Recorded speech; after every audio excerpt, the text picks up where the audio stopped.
à Montmartre, s'il vous plaît.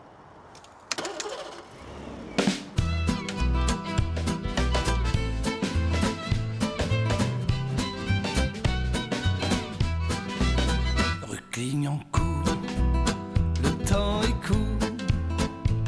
Et si je prends la rue Ramey, on ne sait jamais. La rue Custine, je l'imagine. Et quant à la rue Paul Albert, je pense à mon père. La rue Ronsin, sans le vouloir. J'arrive à la place des abbesses avant qu'on fesse.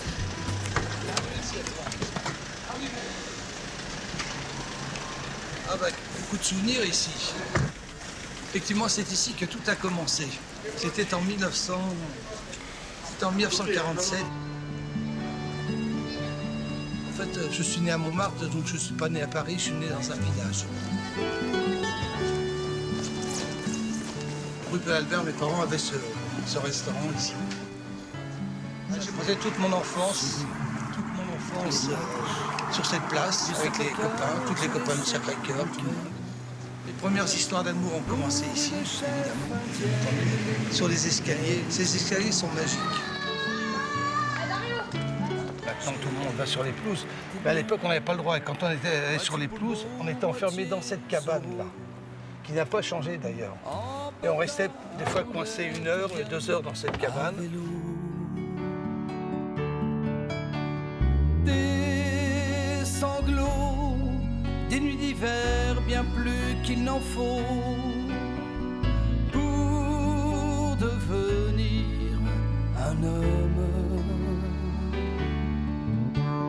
Des héros de conduite et les dimanches aux eaux.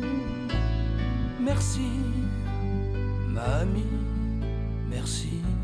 Et puis à Pâques, on allait chercher des œufs. Ma grand-mère, qui était concierge ici du Sacré-Paul Albert, elle allait cacher des œufs ici. Et quand on était gamin, on allait chercher à Pâques des œufs dans les fourrés du jardin. Voilà. Ça, c'est l'histoire un petit peu du jardin de Montmartre et tout. Et puis quand j'allais à l'école, j'empruntais ce chemin tous les matins pour aller à l'école feuillatier sur la butte Montmartre. Voilà. Près du funiculaire, exactement.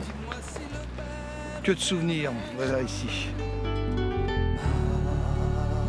Mamie ne pourrait pas cette nuit te faire revenir sur les marches du Sacré-Cœur. Je reviens souvent. Nous sommes sur le bassin du Sacré-Cœur. Quand on était gamin, l'été, il y a de la flotte, là. Et quand on était gamin, on se baignait. On se baignait dans cet endroit où on avait des bateaux à voile, des petits bateaux à moteur quand on montait à clé. Lui, il m'a bien connu, ce monsieur-là. Il m'a bien connu, celui-là. Moi, je l'ai bien connu, mais il va vivre plus longtemps que moi, lui, très certainement.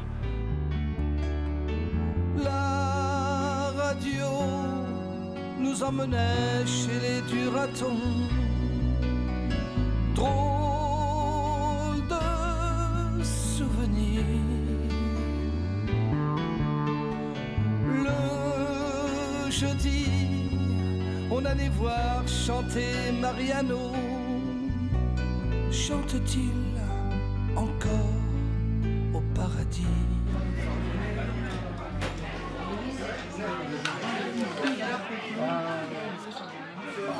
Ça va, Luc? Tu vas bien? Oui, super. Écoute, j'ai beaucoup de souvenirs ici.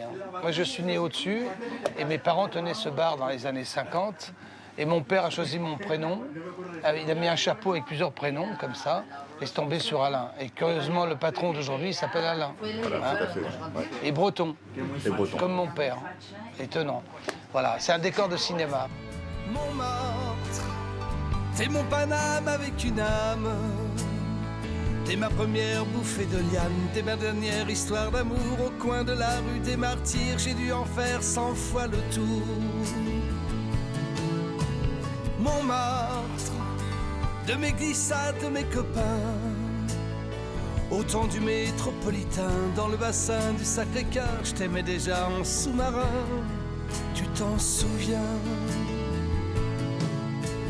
Montmartre, t'es ma commune, ma communale, T'es mon village en capitale, tu fais la pige à Notre-Dame. Si t'as mis Paris à tes pieds, c'est pour pouvoir Je vous emmène au paradis de Montmartre, dans l'appartement de Monsieur Michou. J'espère qu'il est là. Toujours au rendez-vous. Mais quelle surprise! Je suis bien avec ma bande. On ne peut pas parler de la légende de Montmartre sans venir faire un tour sur les hauteurs de Montmartre, chez le célèbre Michel Cathy, dit Michou. Michou. Voilà, dit Michel. Bah, écoutez, moi, je suis très fier de vous recevoir aujourd'hui. Et surtout toi, Alain, qui est un vrai Montmartrois. Alain Turmont est un vrai Montmartrois. Moi, je suis Montmartrois, mais Amiens. D'adoption.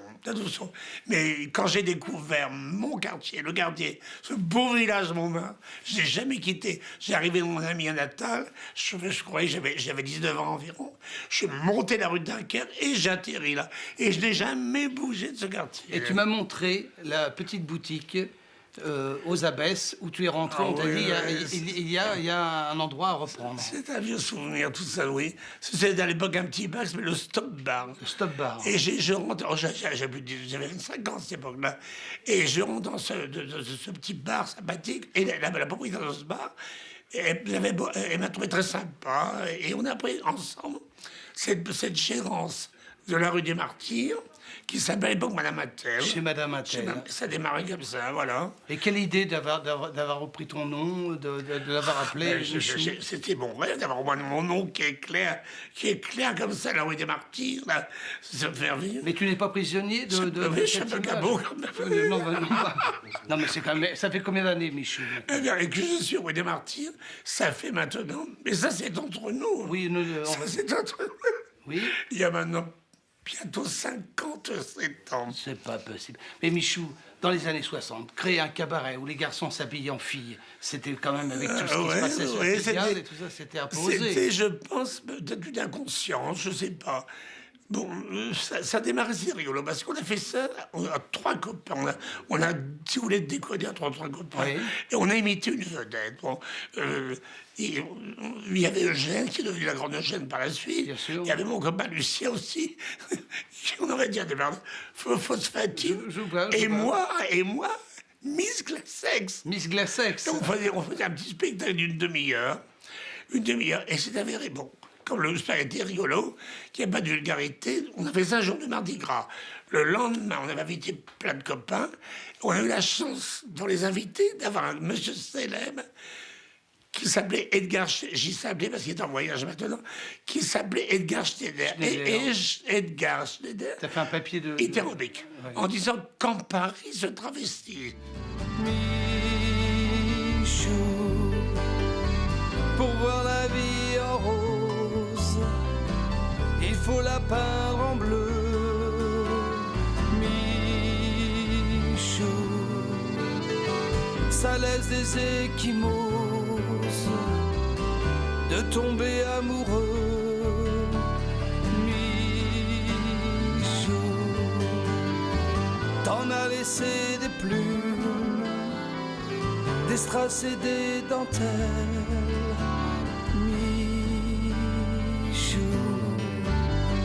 Pour décrocher la lune, il faut la mettre en scène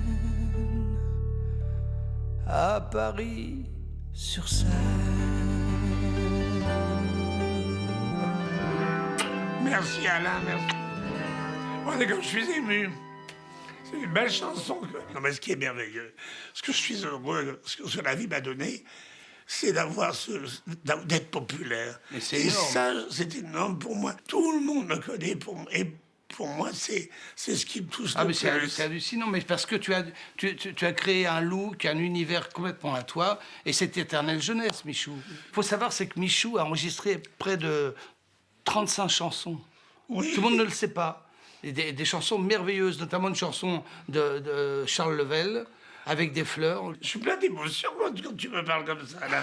Mimi. Alors, je vais te dire une chose, Oui. Radio, regarde, tu vois, Oui. dans ma boule de cristal Oui. bleue, là, tu vois ma belle boule de cristal, Oui. eh ben, tu vas faire un très bon Olympia. Oui. Très bon Olympia. Avec toi, hein, tu vas venir sur scène. J'irai au moins t'applaudir. Non, non, non, tu seras sur scène. Tu Il seras sur commence à scène. filer le trac déjà.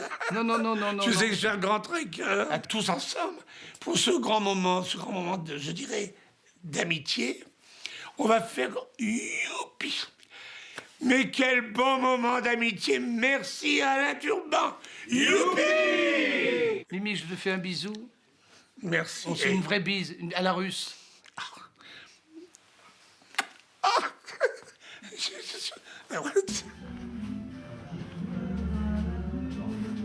Alors donc, je vous explique. Michou sera déjà sur le banc. Et au 80 des Martyrs vont rentrer, donc je vous dis, 4 transformistes, hein, avec lui, pour faire... Et tous les artistes qui sont passés, donc Gilles Dreux qui est là, ils vont tous rentrer en scène et on fait la fiesta.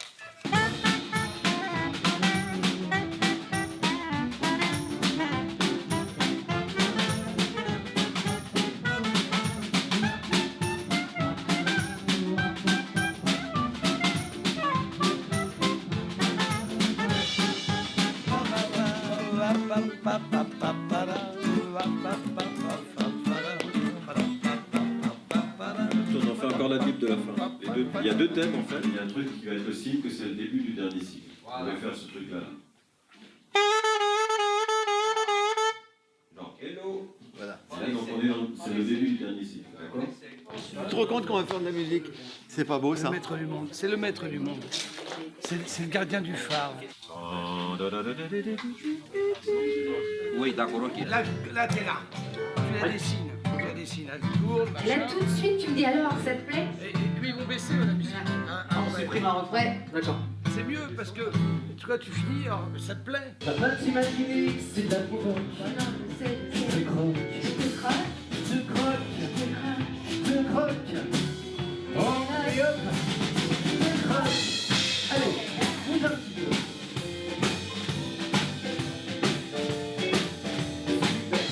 Moi, j'interviens comme ça en magie, mais pas en chant. C'est que ce spectacle. Mais quand t'es en magie, tu parles? Non. Quand t'es en magie, t'es pas Où allez-vous les musiciens? J'étais mieux, j'étais gamin. Avec ma guitare à la main. Marcher au plus côté Saint-Ouen. C'est dans la nuit des gitanes que j'ai appris. On va remonter au 53, chevet de la Barre, anciennement cette blanchisserie de cette célèbre Jeannette, qui était la blanchisseuse de toute la butte Montmartre, de tous les petits poulbeaux. Patachou venait lui donner ses chemisiers, tous les gamins de la butte Montmartre venaient se faire repasser leurs casquettes. C'est la légende de Jeannette. Tous les bobos t'apportaient leurs casquettes. Et Patachou te confiait ses paillettes. Y'a pas de phobie dans ma tête, c'est tout net. Jeannette, Jeannette, oui, Jeannette. Ah mon Roger, tu es là. Voilà. Bon, ben, en plus, tu es à l'heure. Oui, heureux de venir chez toi, chez ma cousine. Ok, bien, on va s'asseoir. Voilà. C'est un endroit merveilleux que chez ma cousine. Combien d'années, Roger? La 36e année chez ma cousine, tu vois. Et ce cabaret est né en... 1928, hein. 1928. On n'était pas nés, ni toi ni moi. Non, non, non, non, non. Quelques anecdotes. Quelques anecdotes. Bah, toutes les anecdotes, ce sont de multiples artistes qui sont passés. Et pas des au cours, moindres, et pas des moindres. de ces décennies. Pas des Hein, on entend toujours un peu des Bourvil, etc. On reprend Bourvil a chanté ici. Ouais, Il chantait quoi? les crayons en 1945, par exemple. Elle vendait des cartes postales et aussi des crayons. Eh oui. Non. Et puis, bon, toute une pléiade Renard. d'artistes, Colette Renard, Françoise de Guelt, Mologi, et puis tous ceux qui sont passés au-dessus, là, ils sont en photo, là, maintenant. Des Jean-Yann, des choses comme ça, voilà. Bien, dis-moi, à part le lapin agile, tu es les seuls... vous êtes les... Ah, dans le style, oui, dans le Il y style en a à Montmartre, plus. on reste sur Montmartre un peu comme ça, oui, dans Bon. ce style de cabaret. Brel a chanté au tire-bouchon. Brel a chanté au tire-bouchon, Monique Morelli avait son cabaret chez Ubu, donc tu fais de la résistance, quoi, en fait. Oui, mais c'est une belle résistance. Ah oui, c'est un endroit merveilleux. C'est un endroit tout à fait plaisant, et puis que je transmets à mes enfants. Mais un décor un peu bretonnant. Oui, parce que ça bretonnant. s'est appelé le Petit Breton. Voilà, tu vois, j'aimais ça. Voilà, et après, ça s'est appelé chez ma cousine autour des années 28. Et avant, c'était un serrurier, maréchal Ferrand, mais avant qu'il y ait le cabaret, avant qu'il y ait les touristes, avant qu'il y ait le Parisien, etc. Voilà, c'était Montmartre 1900. Et aujourd'hui, ça continue, des nouveaux talents, des artistes. Je sais. Et puis, rire et sourire, c'est toujours le leitmotiv du cabaret, c'est très important. C'est vrai, ce que j'ai remarqué, Roger, c'est qu'à l'époque, le cabaret, les artistes on venait écouter des artistes. On venait écouter des Brassens, des Brel, des Gréco.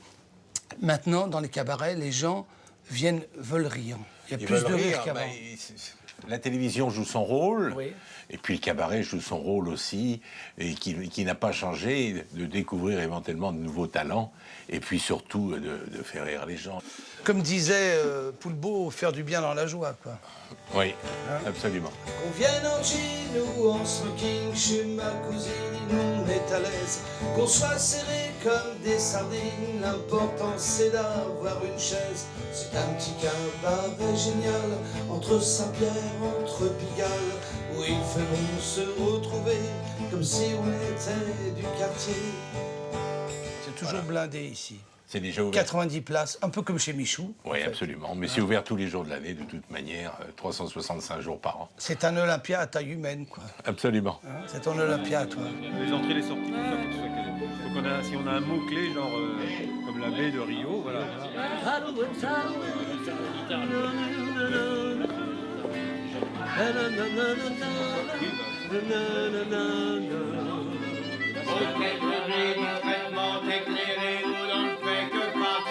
Pigalle. Puis vers minuit, un refrain qui s'enfuit d'une boîte de nuit. Pigalle. Une station de béton entourée de bistrots. Pigalle. Je dis, ah oui. Mais ton sourire m'enlève la magie d'un baiser. Dit plus, je suis débarbouillée.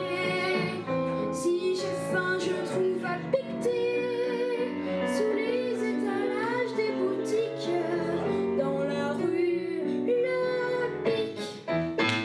Oui, non, c'est tout à fait, mais il faut que je sache ce que j'ai comme morceau à jouer après.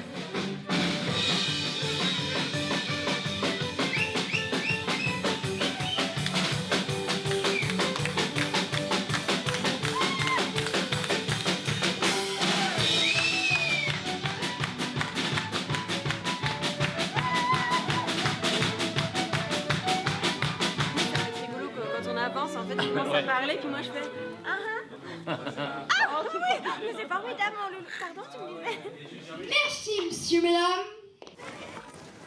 Le 30 mars 1814, les Cosaques ont laissé ici le fameux mot bistrot, qui veut dire vite en russe. C'est simplement parce qu'ils étaient en garnison ici sur la place du Tertre. C'était pendant la guerre, ils venaient nous faire la guerre. Et ils venaient dans tous les endroits pour picoler. Ils faisaient bistrot, bistrot, bistrot, ça veut dire vite. Parce qu'ils avaient peur de se faire prendre par les gradés, ou je sais pas, un truc comme ça. Et donc le mot bistrot, c'est du russe et ça veut dire vite. Il venait boire un coup chez la mère Catherine pour oublier la guerre, le tsar et sa tsarine. Vladimir ou Boris suivant Nikolai, il n'était pas certain de conquérir Paris, alors il buvait vite, bistrot. Buvait vite, bistrot. Ça c'est bien. Alors là c'est vraiment l'esprit de Montmartre.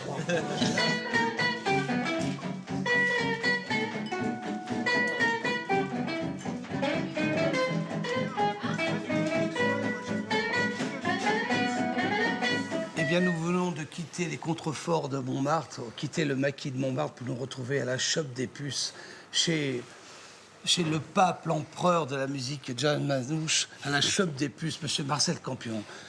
Marcel, c'est historique de cette musique ici des Puces. Ça vient de quoi? Bah, ça vient des Manouches, les Rabouins, ce qu'on appelait les Rabouins dans le temps, les anciens puciers, hein, les gens qui sont venus par ici et qui vendaient des affaires, et les musiciens qui traînaient autour de tout ça, bah, c'est venu de là. Les puces se sont fait comme ça. Et le jazz manouche, qu'on a appelé jazz manouche par rapport à Django, mais je pense qu'il existait dans une forme de musique des gens du voyage déjà bien avant. Et Django, bon, il l'a fait à sa manière, il l'a modernisé, et on est resté là-dessus, et c'est devenu, on va dire, depuis 100 ans, dans ce café, là, qui a été créé depuis 100 ans quand même. Ça fait 100 ans que ça joue de la musique. Il y a un esprit de la musique dans ce café. On t'a entendu tout à l'heure jouer, alors ça, depuis quel âge? Moi, les guitares qui te démangent. moi, je suis un amateur. Moi, oui. j'ai entendu Django, j'avais 12 ans, j'avais trouvé un vieux disque, justement au puce, j'avais trouvé un vieux disque, et à l'époque, c'était un phono qu'on remontait comme ça, il fallait mettre la petite aiguille, et j'avais été subjugué ce que j'avais entendu, et ça m'est resté dans la tête depuis tout le temps, depuis l'âge de 12 ans, donc ça fait plus de 60 ans.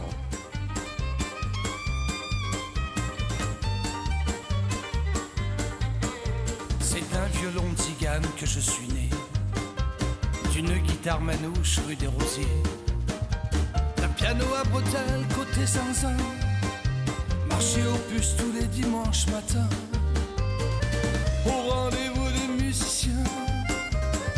J'étais minot, j'étais gamin,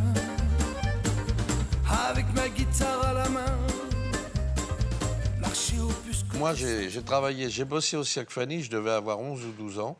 Le Cirque Fanny s'installait place d'Italie, d'Enfer Rochereau. Il faut savoir qu'à Paris, dans les années 50-55, il y avait beaucoup d'espaces de fête. Tout ça, ça a été mangé par les parkings. Il n'y avait pas de voiture à cette époque-là. Donc on a fait des parkings, et tous ces espaces de fête, de cirque, bon, on les a plus. Et il y avait le Cirque Fanny qui faisait Paris, et moi, j'étais dresseur d'oies. C'était pas difficile, les oies marchaient tout seuls. J'étais derrière avec un bâton, avec un faunet, et j'étais le petit clown qui dressait les oies. Ça me permettait de bouffer à l'époque. Marcel, Montmartre, place du Tertre, l'histoire de Montmartre, allez. Montmartre, c'est quelque chose qui m'a toujours éveillé. Il faut savoir que j'ai eu un manège depuis une trentaine d'années, moi, là-haut, en bas du Sacré-Cœur. Mais je faisais, quand j'étais très jeune, il y avait la fête à Montmartre, le long jusqu'au Batignolles. Absolument. Et moi j'allais travailler chez les fêtes foraines qui étaient là. Et de temps en temps, je montais à Montmartre. Avec qui voulez-vous lutter? Oui, tu te souviens de tout ça? c'était la baraque Jackson, la baraque de lutte. Mais moi, j'étais bercé dans tout cet esprit de fête de l'époque. De fête, mais en même temps, on va dire, pas des clochards, mais des gens qui n'avaient pas de domicile. On appelait ça les sans-domicile fixe à l'époque. Et moi, j'étais un sans-domicile fixe. Et quand je finissais à Montmartre, je venais mettre ma petite caravane ici, sur la porte. Il n'y avait pas le périphérique à l'époque. C'était une vie de bohème, on va dire. Hein. Moi, tout en étant seul dans la nature, et des quartiers, avoir connu des quartiers comme Montmartre, les Puces et tout ça, c'était très vivant. Medrano, le clown que je suis, pleure de rire, c'est idiot, à Montmartre aujourd'hui. Medrano, le public est debout, les enfants crient bravo, ils ont les yeux partout. Eh bien, dans cette balade nocturne, j'aurais pu vous emmener ce soir, comme quand j'étais petit, au cirque Medrano, sur les gradins du cirque Medrano, mais hélas, ce cirque n'existe plus. Il a été démoli en 1971. Maintenant, il est remplacé par un immeuble hideux qui se trouve en face de la Cigale. Immeuble qui porte le nom de Bouglione. Faut croire que vraiment c'est le grand cirque de la vie.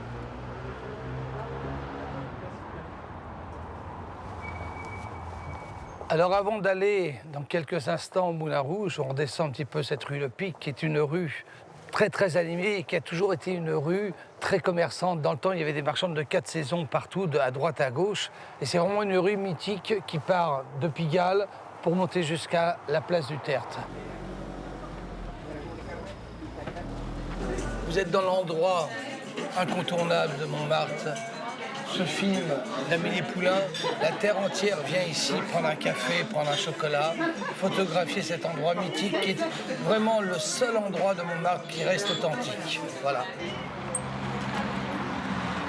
Monsieur Bernard Dimet, qui a écrit Mon truc en plume, qui a écrit Syracuse, et qui venait écrire toutes ses chansons de 3 ou 4 verres de vin au Luxe Bar.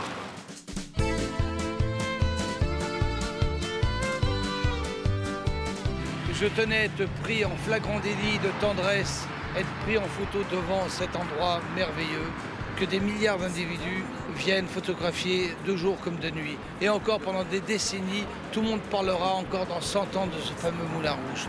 Donc, vous me suivez, on y va, à tout de suite. Il a fait danser les plus belles, tomber. Jacques, le Moulin Rouge, 1889. Oui, c'est l'anniversaire de la Révolution française. Alors, il y a la Tour Eiffel qui est pérenne aussi avec le Moulin Rouge. Puis, il y a aussi la grande exposition.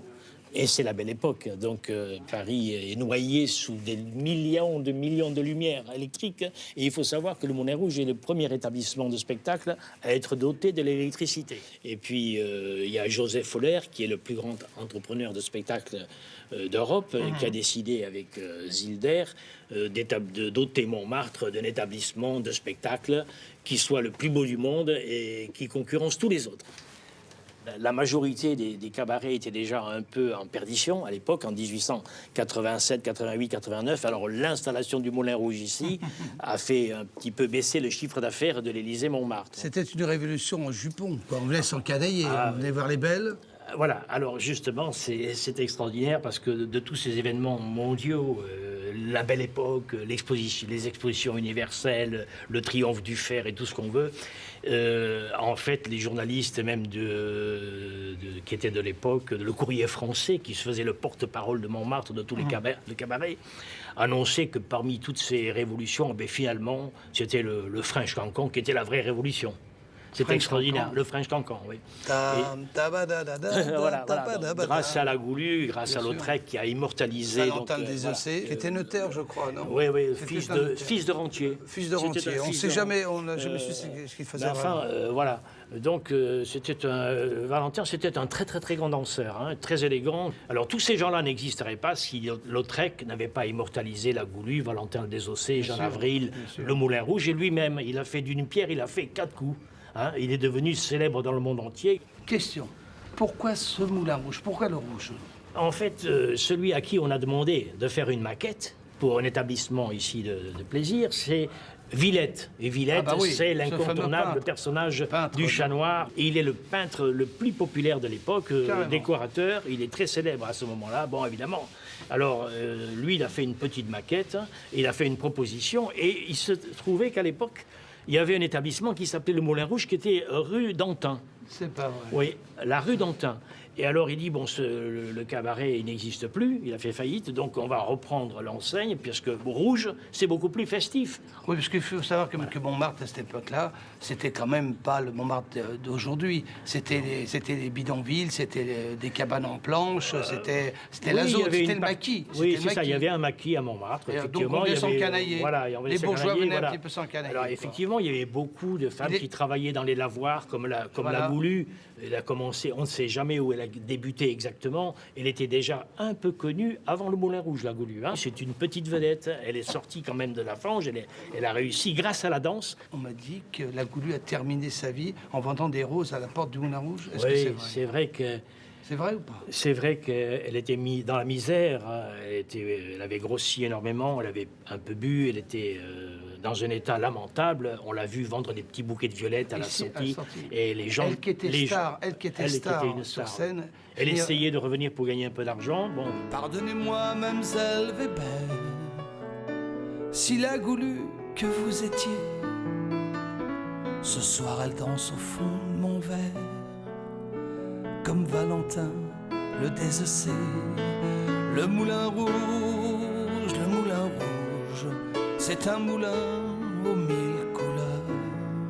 C'est du champagne qui vous caresse l'âme et le cœur près des abbesses. Tu vas passer à l'Olympia. Oui. Et Joseph Oller, c'est lui le fondateur de l'Olympia aussi. Alors c'était un cinéma l'Olympia, non? Non. Il n'y avait rien du tout. Il y avait les montagnes russes à l'époque. On lui a demandé de démonter ces montagnes russes. Ah ben, il s'est dit, je vais faire ce que je veux. Moi, je vais construire là un établissement de... Donc le Moulin Rouge et l'Olympia, même combat? C'est le même combat. C'était un musical. L'Olympia, c'est pas la même date, mais c'est effectivement le même fondateur que le Moulin Rouge. Je te propose d'aller prendre une petite coupe de champagne avant le spectacle. Tu me suis? Ben voilà, on y va. Oui, bah.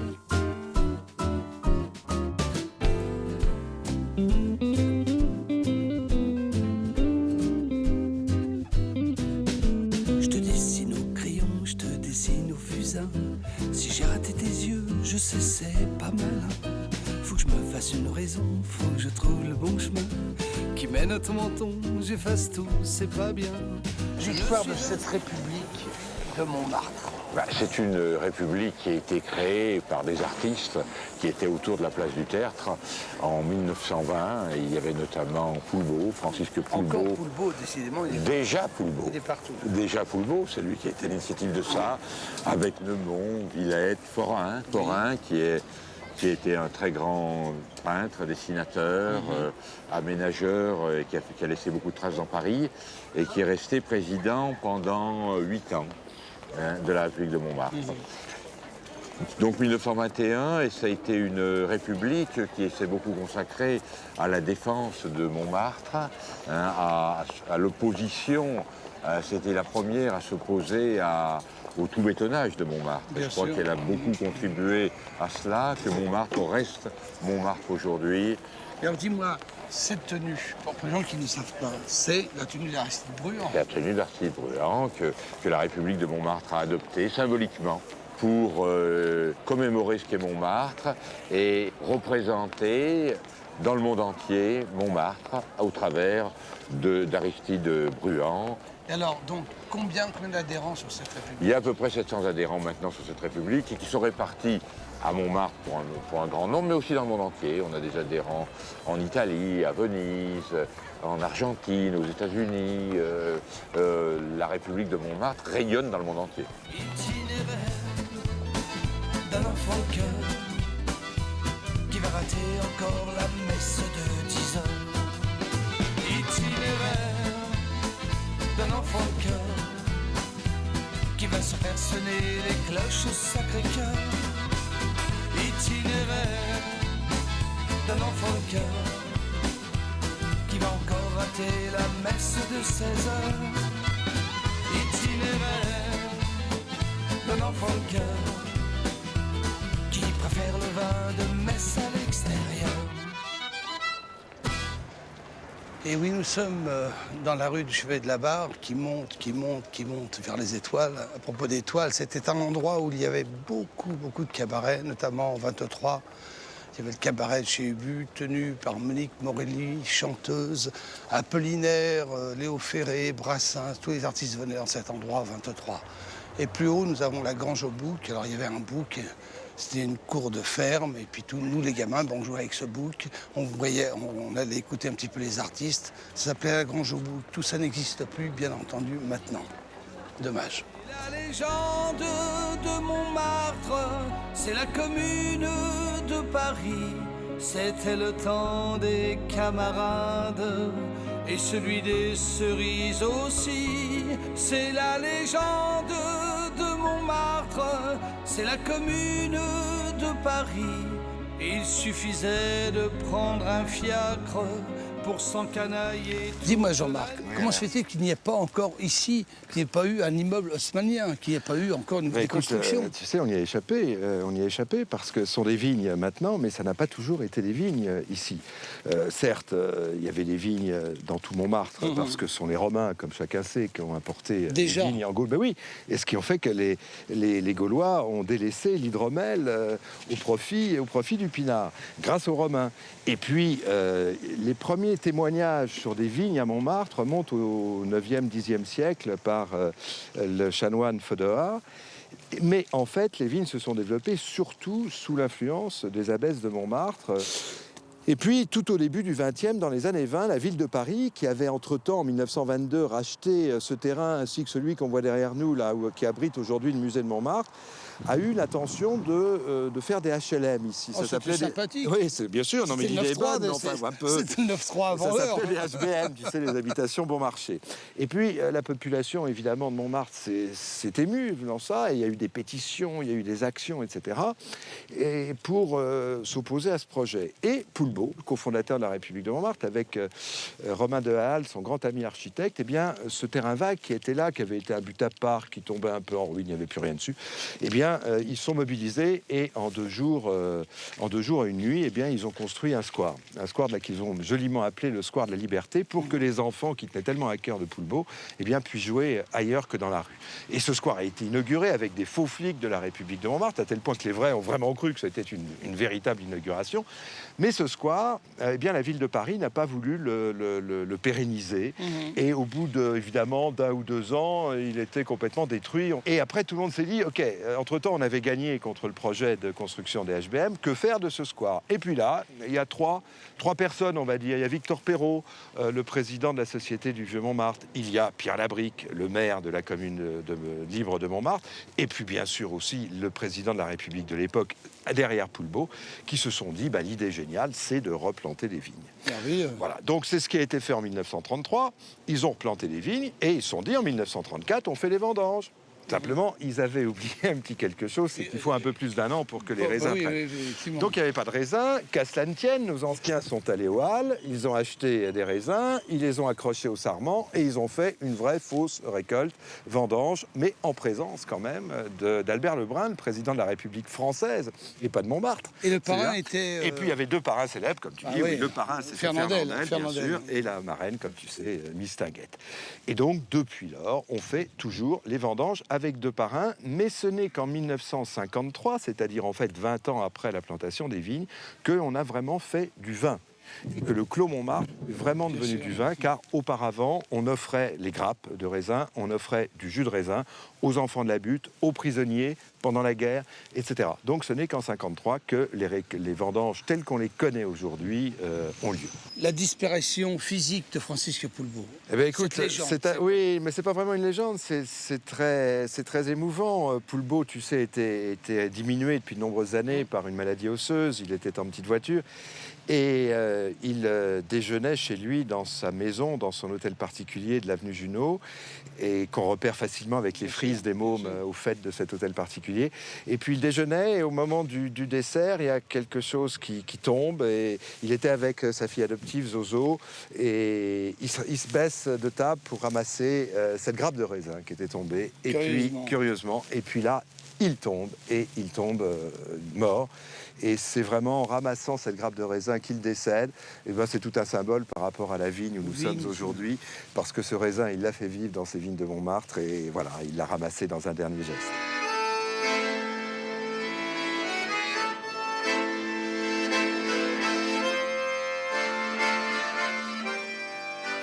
Je vous présente Jeannette de la Punce. Fifi. Gilles?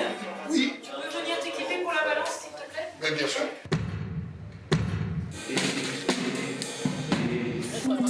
Faut pas que je le touche, ouais.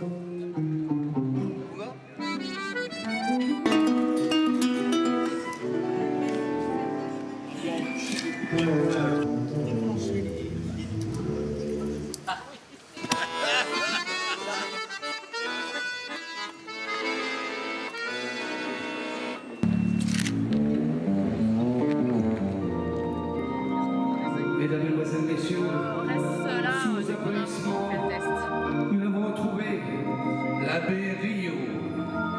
J'ai mon Michel. Mes enfants, ça me fait plaisir de pouvoir trinquer, de pouvoir prier avec vous.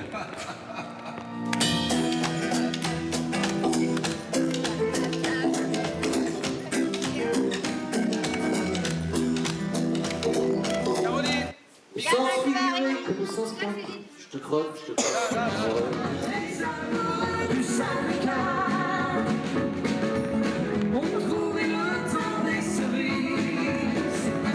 Fais semblant, ça va être superbe. Oh, on va être bon, j'ai un trac fou. Je t'offrirai des perles de pluie venues d'un pays où il ne pleut pas.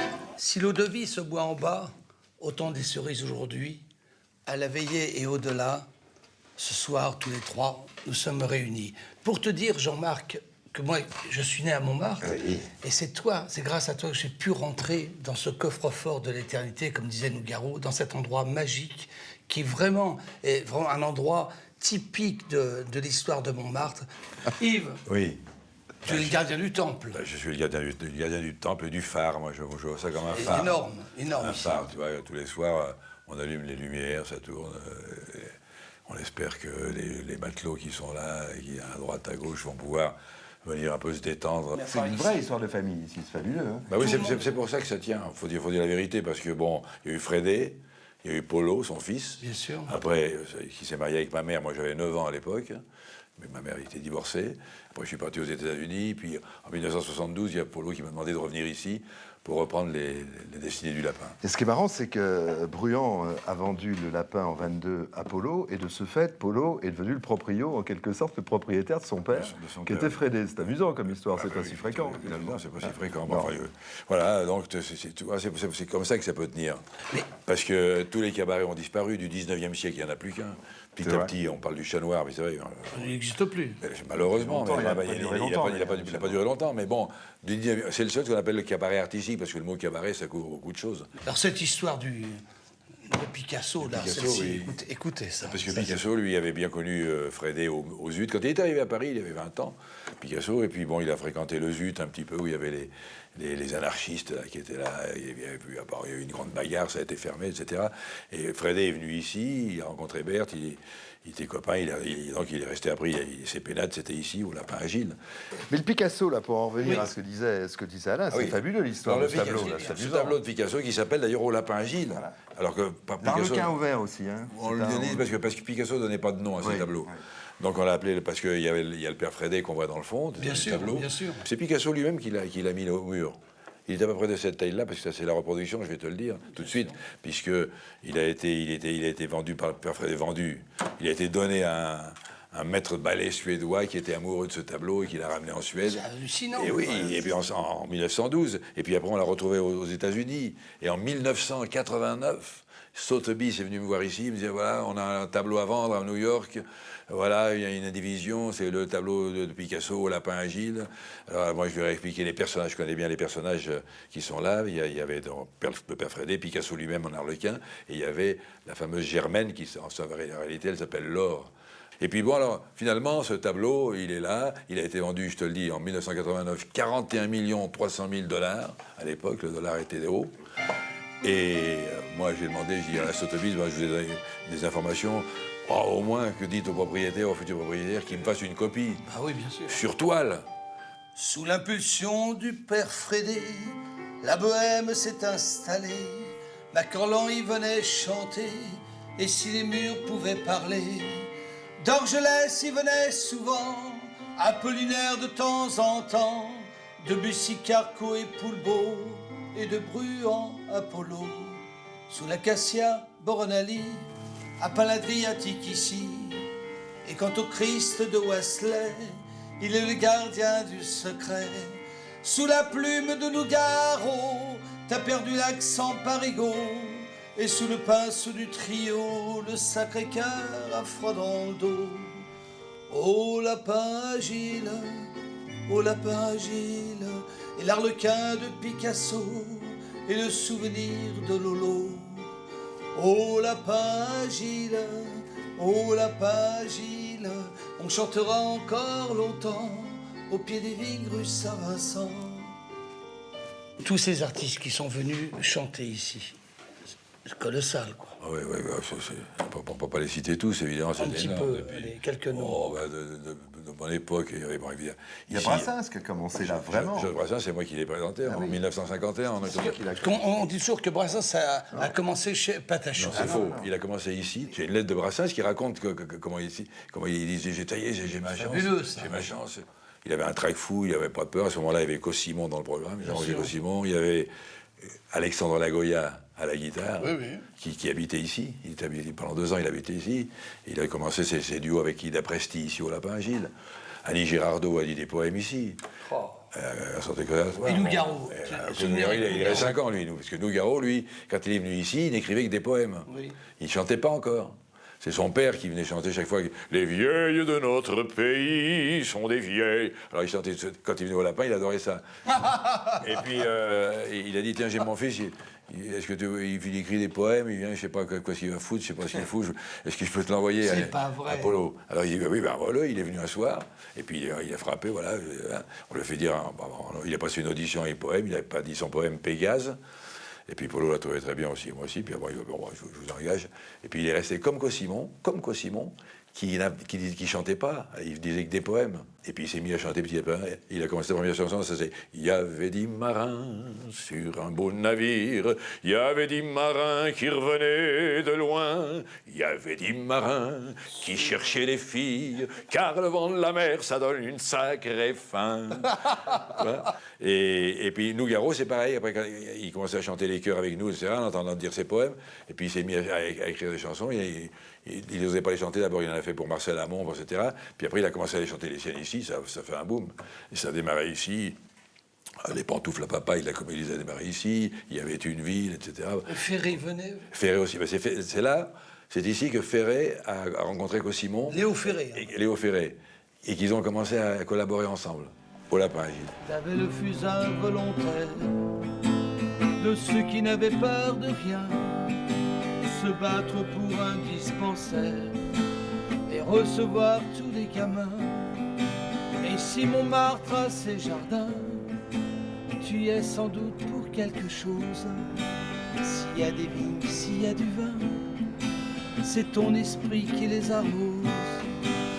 On ne pouvait pas passer sur la butte Montmartre sans venir célébrer cette belle institution créée par Francisque Poulbeau et d'autres, les petits Poulbeau. J'ai à ma droite un homme extraordinaire qui passe sa vie d'un véritable sacerdoce, qui est rentré en religion chez les Poulbeau. Il y a combien d'années, Joël? Oh là, dans les années 60, au début. Et ton père était déjà... Mon père s'en occupait aussi auparavant. C'est toute une grande chaîne de bénévoles qui s'en est occupés depuis 1920 jusqu'à nos jours. Donc que des grands hommes très connus. Neumont, Villette, Forain, Pinoteau, Poulbeau, bien entendu. Donc tous les artistes de l'époque. Donc les Poulbeau sont là pour garder cette tradition. Je te dessine avec mes mots. Ton sacré cœur est sur ma peau. J'ai beau mettre un visage sur mes rimes, la seule image que je devine, c'est celle d'un homme sous son chapeau qui s'appelait Francisque Poulbeau. Et tu en as vu passer des gamins, toi? Ouais, pas mal, ouais. Pas mal.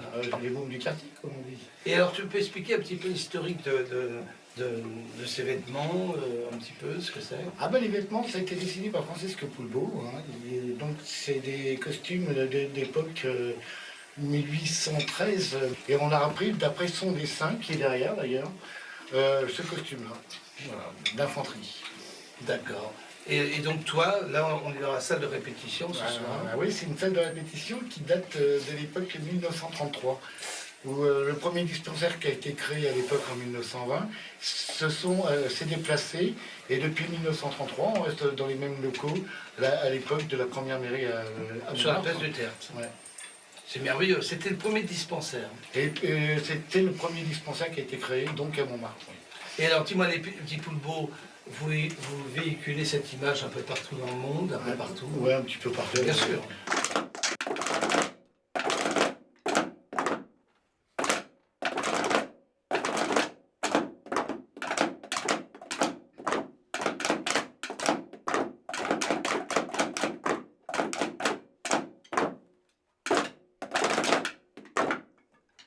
Et toi, tu as quel âge?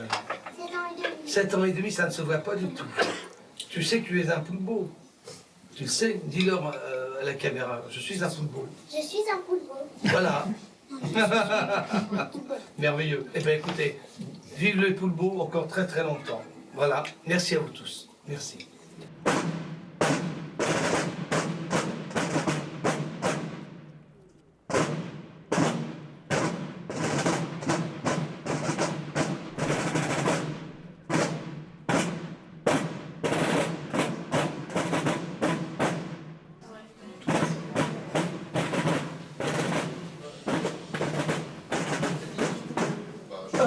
C'est parti.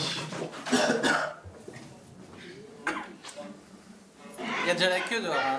Il y a du monde. Hein. Ça va être un bon moment, hein. La légende de Montmartre, c'est vrai. Et c'est pas moi la légende de Montmartre. Vous restez pas au milieu, s'il vous plaît. Merci beaucoup.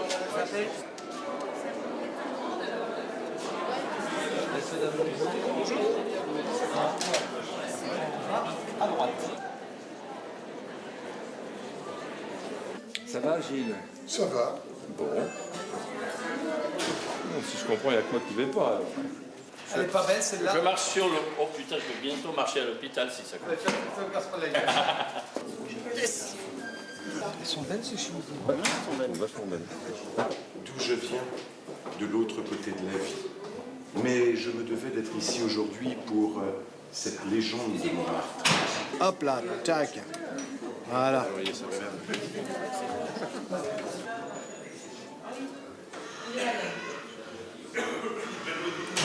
Nous sommes à 10 minutes du spectacle. La tension monte, les esprits s'échauffent. On est ici sur le caleçon. Je pense qu'on transpire tous là, ça sent la bête. En vrai, les gens ils le verront pas. Non, vive le déo. Mon Dieu, qu'est-ce que je dis comme bêtise. Philippe, dans le rendez-vous des musiciens, il y a un tour de solo sur une grille. Ah, on respecte vraiment ça.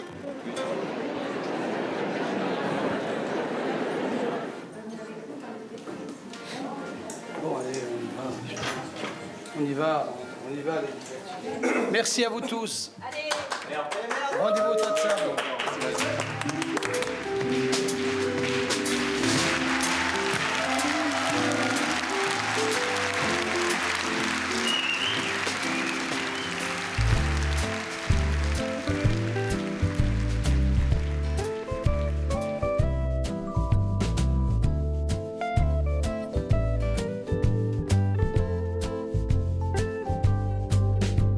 J'étais le russe blanc du Moulin Rouge, la Juliette Gréco de Saint-Germain. Nougaro me parlait de Toulouse, rivière du paradis latin.